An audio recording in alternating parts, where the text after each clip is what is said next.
Irregular forms on the active participle. Okay, this is just a short module to show you some of the irregular forms. We're going to look at gutturals, and this is not something to memorize. These gutturals behave just as we've seen so many times before, so it's quite predictable. So let's look at them. Our first one here are the second gutturals. These are, let me just write this down. So we see the guttural in the second position is the ayin. This is the verb zoek, and it means to cry out, or to call out, or to complain. Now, if we have a guttural in the second position, where are we going to run into a problem in this paradigm? Well, over in these two forms, you would normally have a simple shava under the second radical because of pretonic reduction. You add these endings and you get pretonic reduction here. Remember, you can't reduce the holum because that's the marker of the active participle, and so you reduce the next one over. But we can't have a simple shava under a guttural, and so we have the compound shava. No big surprise. Over here, we don't have simple shavas, so there's no problem. Okay, next one. This is what happens when you have a guttural in the third position. Guttural. This is shama, which means to hear or to obey. And we see an ayin here in our third position. Now over here, we don't have a problem, unlike the one with the second position. Third position, there's nothing here that would be a problem for a guttural. Over here, I have a couple things. This is the furtive patach, if you remember back to chapter 2. Now let me read you what Ross says about the furtive patach. This is from Ross chapter 4, or page 40. Now I'm going to write this down. He says, a word ending in a strong guttural, which is a hey to an ayin, and we have an ayin here, so we have a strong guttural.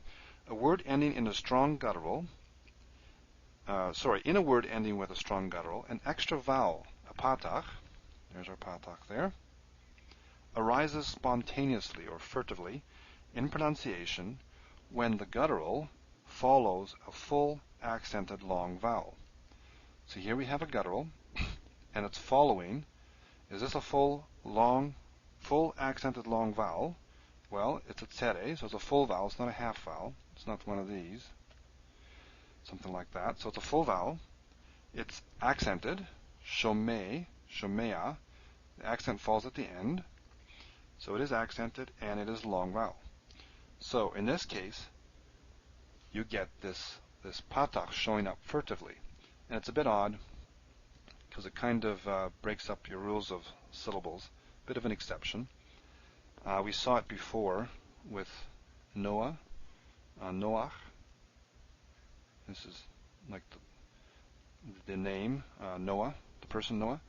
So here we have a long accented full vowel, full accented long vowel, and here we have a strong guttural, and so we have a furtive patach that shows up. And the furtive patach is usually written, or sometimes written, a little bit to the right.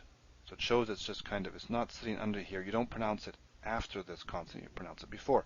So it's shomea, not shomei. Well, this is silent, but it's noach, not nocha. Okay?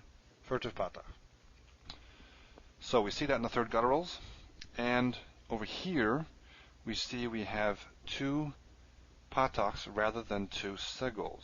If you remember, the normal form is two segals. And this, again, is very similar to what you would expect, or what we see in segolets. If you have a segolet with a guttural, you get patachs instead of segals. So, no big surprise. Our last paradigm is the third Aleph. What happens when you get an Aleph in the third position? Okay, well, you only have a difference here. These forms are all okay, and what basically happens here is that the Aleph quiesces. It loses its vowel. Normally here we would expect this, right? Two segals under these two. Well, this loses its vowel, and then the tsere that we saw here originally stays. I don't know why, but that's what happens. This is the only The only difference here with a third alus, different from the base paradigm. Again, these three paradigms are not something I would bother memorizing. It's not efficient, I don't think.